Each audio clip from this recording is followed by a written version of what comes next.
Assalamualaikum warahmatullahi wabarakatuh. Kami dari kelompok 4 akan mempresentasikan tentang corporate governance. Perkenalkan, nama saya Yohani Pirhamna dengan NIM 225231207.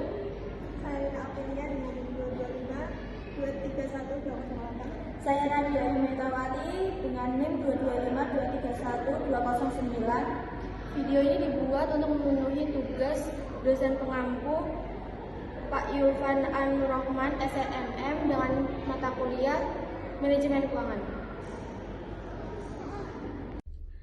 Di sini kami akan membahas tentang pengertian corporate governance, tujuan utama corporate governance, prinsip-prinsip corporate governance, 3 pilar utama, manfaat tentang corporate governance, dan contoh corporate governance.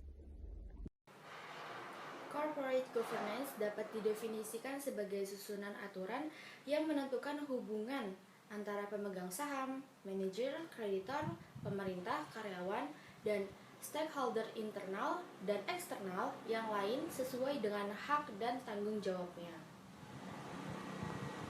Corporate governance adalah prinsip tata kelola perusahaan yang dilakukan untuk menciptakan persaingan sehat dalam bisnis dan membangun lingkungan kerja yang kondusif untuk meningkatkan kepercayaan stakeholder.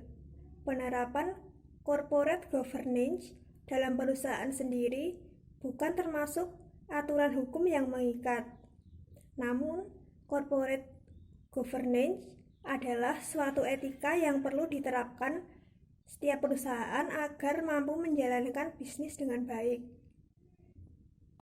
Tujuan utama corporate governance adalah untuk menciptakan sistem pengendalian dan keseimbangan atau check and balance untuk mencegah penyalahgunaan dari sumber daya dan tetap mendorong terjadinya pertumbuhan perusahaan. Corporate governance mempunyai prinsip-prinsip. Ada 5 prinsip-prinsip yang terdapat dalam corporate governance. Yang pertama ada transparansi, yaitu keterbukaan dalam melaksanakan proses pengambilan keputusan dan keterbukaan dalam mengemukakan informasi, material, dan relevan mengenai perusahaan. Yang kedua ada akuntabilitas, yaitu kejelasan fungsi, pelaksanaan, dan pertanggungjawaban organisasi sehingga pengelola perusahaan terlaksana secara efektif. Adapun prinsip-prinsip corporate governance. Yang ketiga adalah pertanggungjawaban atau responsibility, yaitu kesesuaian di dalam pengelolaan perusahaan terhadap peraturan perundang-undangan yang berlaku dan prinsip-prinsip koperasi yang sama.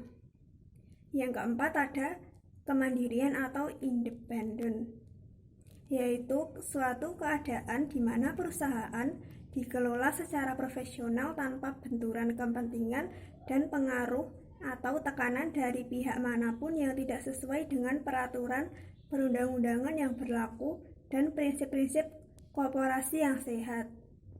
Prinsip-prinsip corporate governance yang kelima yaitu kewajaran atau fairness, yaitu keadilan dan kesetaraan di dalam memenuhi hak-hak stakeholders yang timbul berdasarkan perjanjian dan perundang-undangan yang berlaku.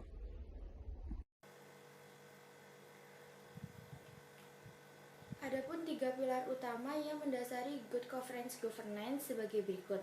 1. Negara adalah penyusun peraturan undang-undang serta penegak hukum. Yang kedua, dunia bisnis sebagai pelaku usaha yang menerapkan GCG untuk dijadikan pedoman dasarnya. Yang ketiga, masyarakat sebagai konsumen dari produk atau jasa yang dibuat oleh perusahaan. Adapun manfaat dari corporate governance yaitu 1. Membantu proses mitigasi resiko dalam bisnis untuk jangka panjang. 2. Memberikan perlindungan bagi seluruh pihak yang terkait dalam bisnis perusahaan. 4. Meningkatkan kreditabilitas perusahaan di mata stakeholder atau konsumen. 4. Meningkatkan kepercayaan kepada investor. 5. Membangun persaingan bisnis yang sehat. 6. Menciptakan lingkungan kerja yang kondusif. 7. Meningkatkan efisiensi aktivitas serta produktivitas penggunaan sumber daya dalam perusahaan. Adapun contoh good corporate governance adalah sebagai berikut. Yang pertama, menerapkan proses rekrutmen yang adil dengan menghindari bias subjektivitas. Yang kedua, menerapkan sistem pengendalian dan pengawasan internal. Yang ketiga, melakukan tata kelola teknologi informasi. Yang keempat, pemberlakuan pedoman perilaku yang sesuai etika.